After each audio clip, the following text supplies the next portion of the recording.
Bismillahirrahmanirrahim. Today we are going to start chapter number 4, that is requirement elicitation. So next is requirement elicitation activities. So requirement elicitation activities include identifying actors, identifying scenarios, use cases, refining use cases, identifying relationship among actors and use cases, identifying initial analysis objects, and identifying non-functional requirements. So first step is identifying actors. So actors represent external entities that interact with the system. So this figure represents actor for sat watch system. In watch owner moves the watch possibly across time zones and consult it to know what time it is. Another actor of sat watch is GPS. Sat watch interacts with GPS to compute its position. Webify watch upgrades the data contained in the watch to reflect changes in time policy. So these are the actors of sat watch. So they all exchange information with sat watch. However, they all have specific interactions with sat watch.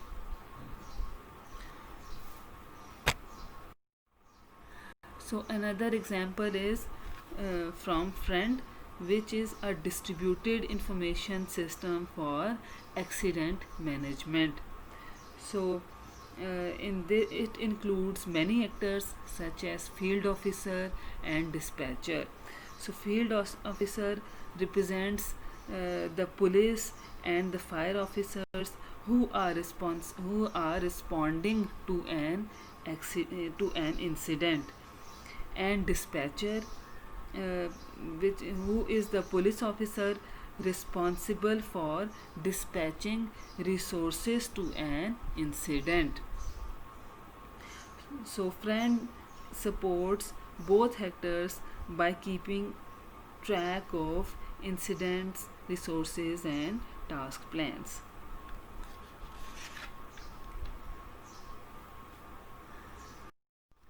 So when identifying actors, developers can ask following questions. These questions, the answer of these questions help developers in identifying actors. So the questions can be: which user groups are supported by the system to perform their task, which user groups execute main functions and which execute secondary functions, and with what external hardware or software will the system interact.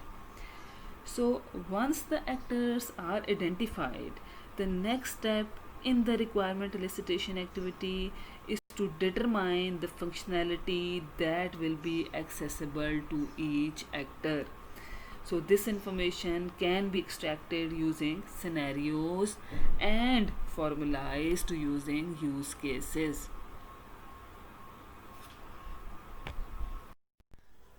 Steps in requirement elicitation activities include identifying scenarios.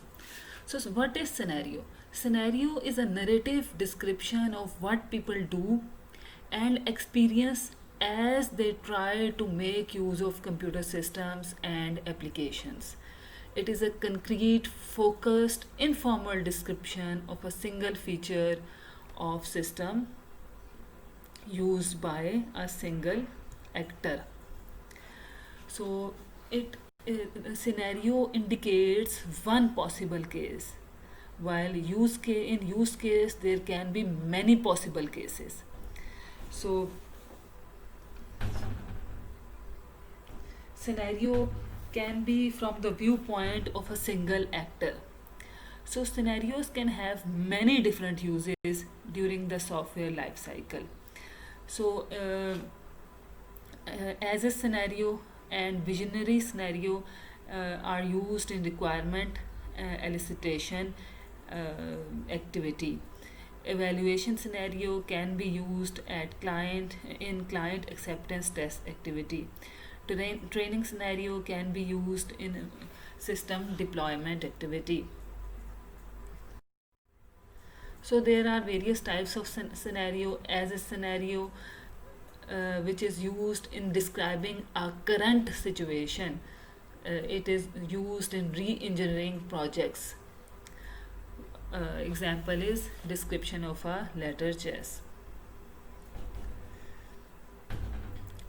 Visionary scenario is used to describe a future system. As a scenario describes current situation, a visionary scenario used to describe future system.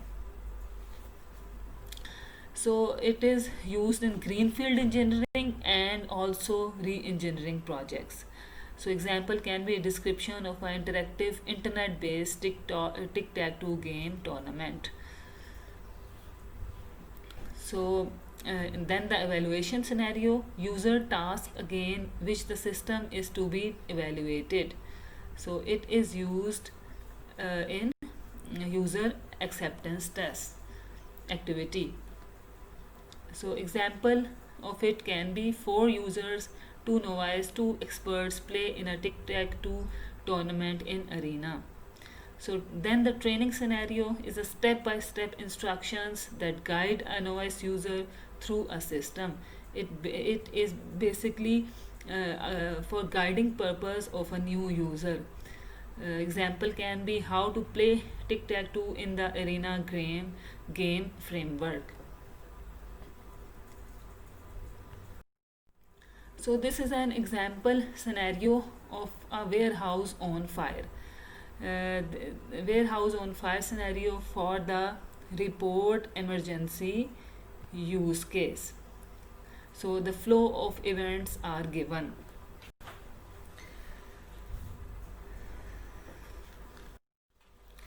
So some observations about the previous scenario that was about warehouse on fire.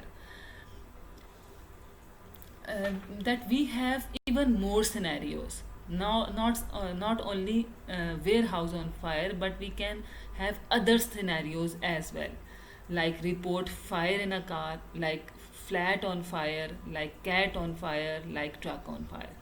So, how to move towards use cases from scenarios is aggregate these scenarios towards a use case to describe the possible sequence of events to report a fire incident. As you can see that now this is the name of the aggregate use case.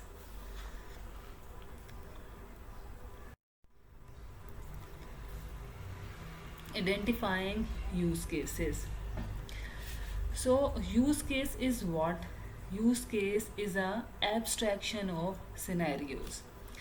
So a scenario has one possible case, while a use case covers a class of scenarios. So by generalizing scenarios and identifying the high level use case that the system must support enables developers to define the scope of the system.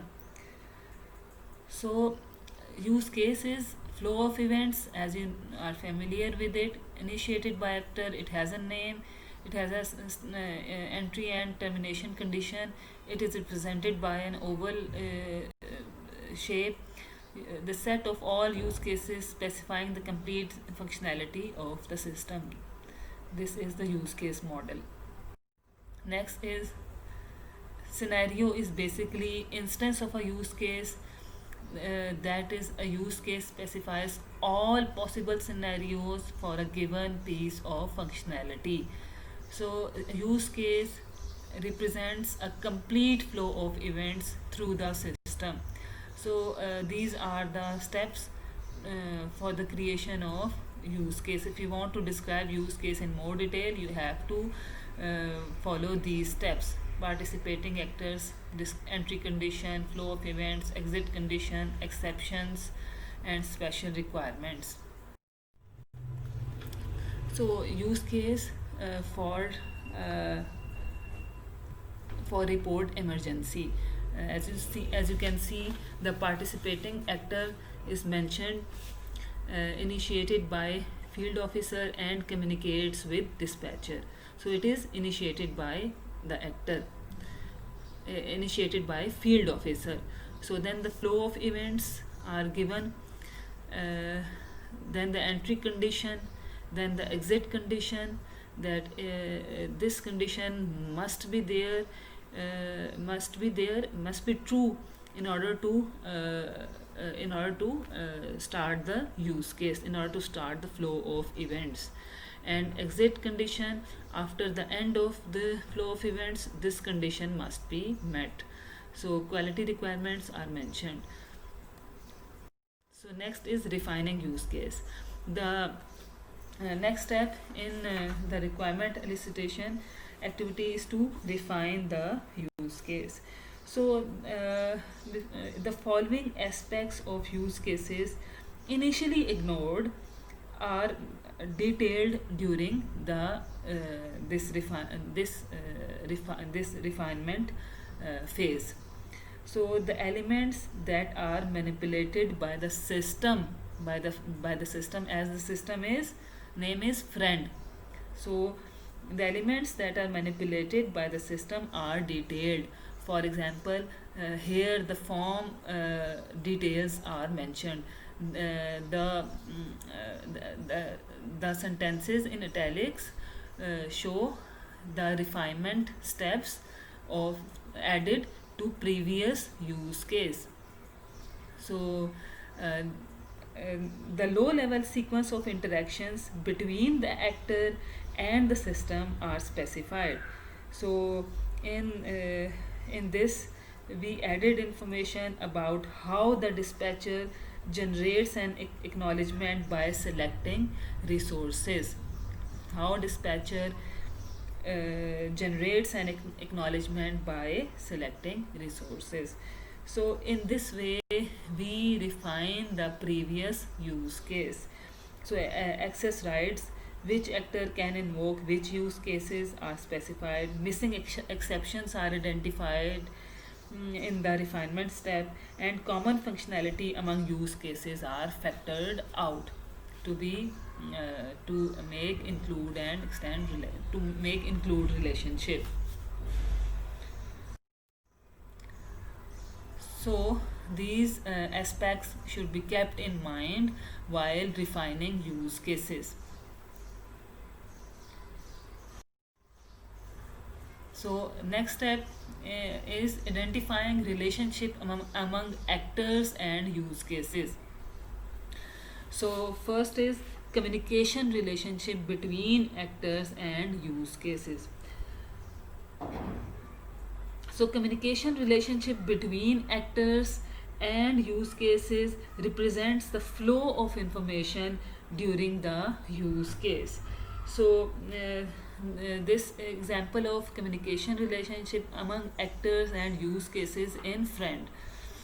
So the field officer initiates the report emergency use case, while the dispatcher initiates open incident and allocate resource use case. The use case name must be verb. So field officer cannot directly initiate open incident or allocate resource use case. The stereotype initiate denotes the initiation of the use case by the actor,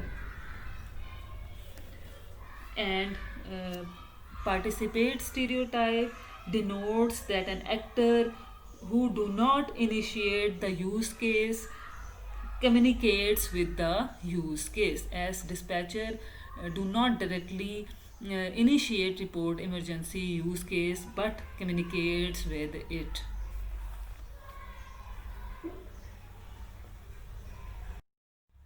So next is a use case model consists of use cases and use case associations. That what kind of association exists between use cases. So important associations are include, extend, and generalization. So a use case in include is a use case uses another use case. Functional decomposition. So extend is use case extend another use case. Here we model the exceptional behavior. Generalization is abstract use case has different specializations. So we see one by one each of these association in detail. So include, as you know this stereotype already, so let me quickly do it. So function in the original problem statement is too complex to be solvable immediately. So describe the function as an aggregation of a set of similar functions. The associated use case is decomposed into smaller one. The include stereotype should be there, and the arrow of the include use case is towards the including use case, towards this use case, and this use case uh, cannot complete its execution without the including use case.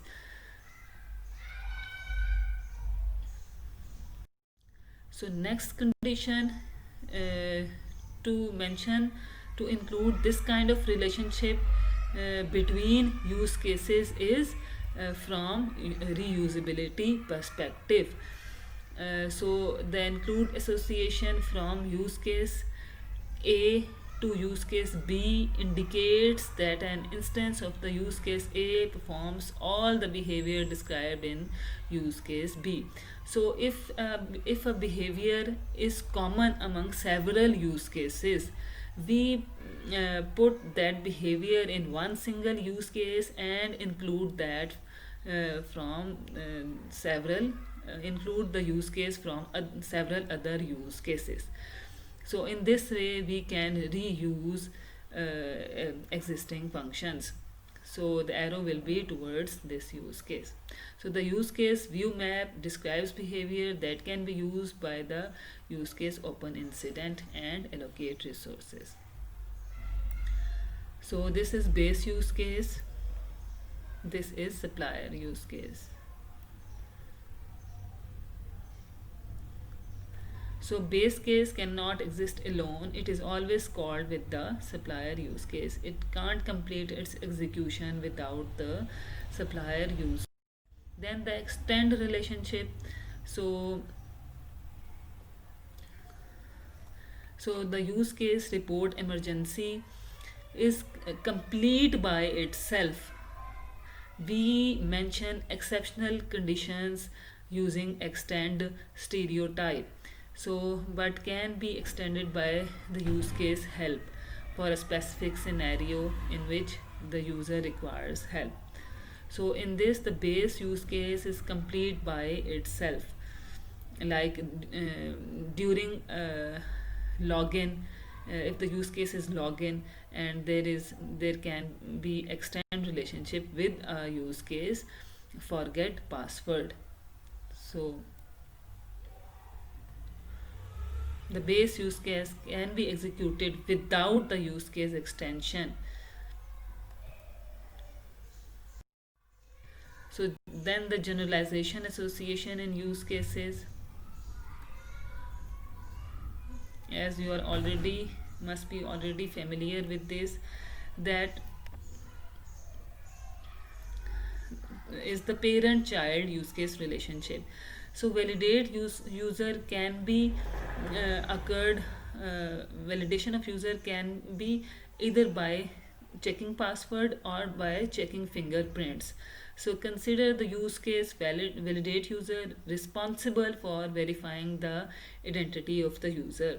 The customer might require two realizations: check password and check fingerprints. So either user will be validated by this or this. So this is the arrow of this association will be towards the parent use case. So and you place common behavior over here.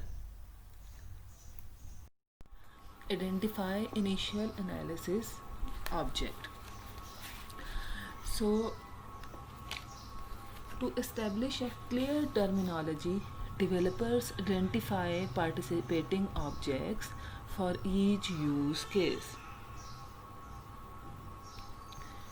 So developers should identify, name and describe them unambiguously into a glossary.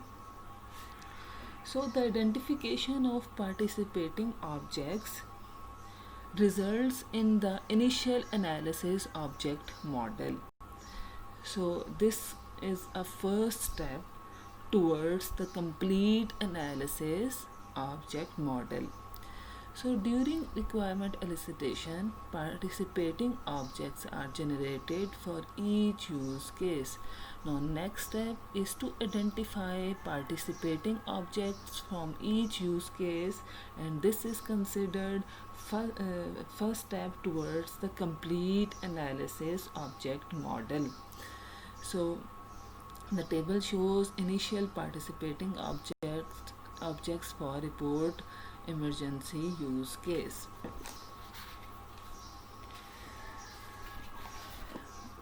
So please note that if two use cases refer to the same concept, like field officer is here and here also, the corresponding object should be same and occur in one time.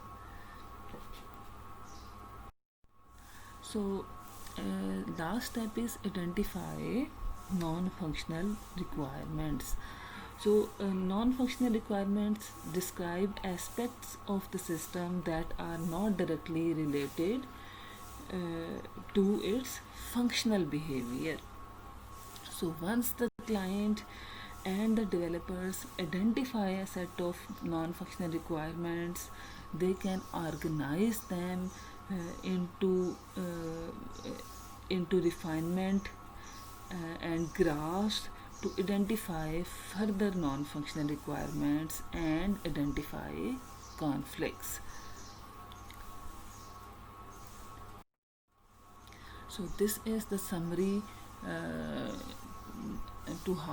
that how you can write a use case. So summary of the lecture is the requirement process consists of requirements elicitation and analysis. So the requirement elicitation activity is different for greenfield engineering, re-engineering and interface engineering, as we discussed before. So scenarios are a great way to establish communication with client. There are different types of scenarios. Use case is an abstraction of scenario covering many scenarios. So the key to successful analysis is start with use cases and then find the participating objects.